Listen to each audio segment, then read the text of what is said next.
د سردانکا دم کردا وزیر دربه امریکا مایک پامپیو دگل سر و کمار ترکیه رجب طیب اردوغان لسر پرسا هندابونا روزنامه‌وان سعودی جمال خاشقچی کومبو و پیدچد پامپیو بتنه زانیاری لسر کومبو ناوی دگل شاه عربستان سعودی دگل کار بدستین ترک هفبار کربن.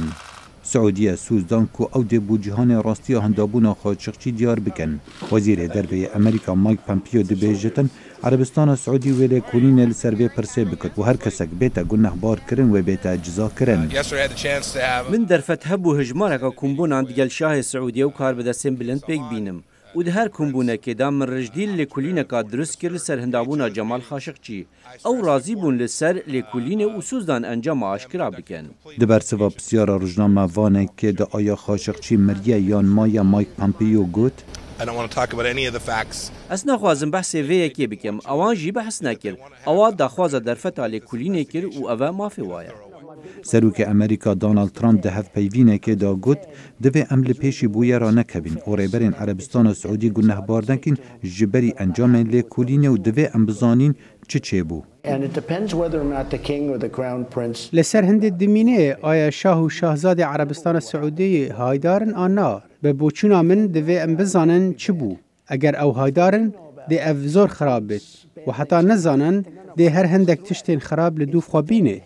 جمال خاشقچی لدوی وی مه در باسی قنصلخانه عربستان و سعودی لانقره بو در نکب. هندابو ناوی بو پرسکا سیاسی و آبوری و مافن مرووان و زیدگاوی بسر قانون نفنتوی. هر وسا کارودان جهانی بخوه گرد. عربستان و سعودی حوالبندکا سرکه یا امریکا لپرسا خاشقچی ناراضی بونا چندین اندام کنگرسی بخوه گرد. سیناتور لینزی گرام ده هف پیوینه که دا دگل کانال تلویزیون فاکس نیوز دبیجتن من هرتن برابانیج عربستان و سعودی دکر لی دگل وی بویره از دیوان جزا بکم. یا از بکم از دزانم چه بکم. از ده جزاین تون لسر عربستان و سعودی دانم. سیناتور دموکرات کریس مورفی دبیجتن اگر خاشقچی هاد بتا کشتن دوی امریکا پیدا چونه لسر پیوندیا خود گل عربستان و سعودی بکد.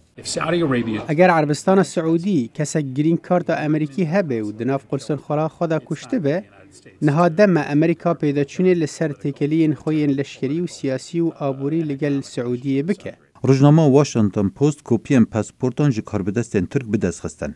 او روزنامه نیویورک تایمز دبیجتن بکیمی و سه که جوانا کار نوبداری محمد بن سلمان دکن و یک جوانا دوینه که دا دگل میر محمد درد کبد. لگو روزنامه واشنگتن پست کو خاشقچی یک جنویسکار نوی بود دبیجتن ترکیه تومارین دنگی و رنگی هنه کو خاشقچی دناف قنصلخانه دا هاتیا کشتن. چالکوان ماف مروان را پرشنسکی باور دکت عربستان و سعودی لسر دم محمد بن سلمان کردار شاش و نهجی دکت. هر تشتکریه جی گرتنا سرک وزیرین لبنانی بو گرتنا چالکوان مافین جنان و حتی گرتنا اندام مالبات دسالداری سعودی. برشنسکی گوتا دنگ امریکا سروک و ریبرین جهان چاوه اون لامریکا کاری که دوی پرسه دا بکن به تایبت خاشقچی گرین کارت امریکی هبو و لولایت ورجینیا دجیا. خالد فتاح دنگ امریکا.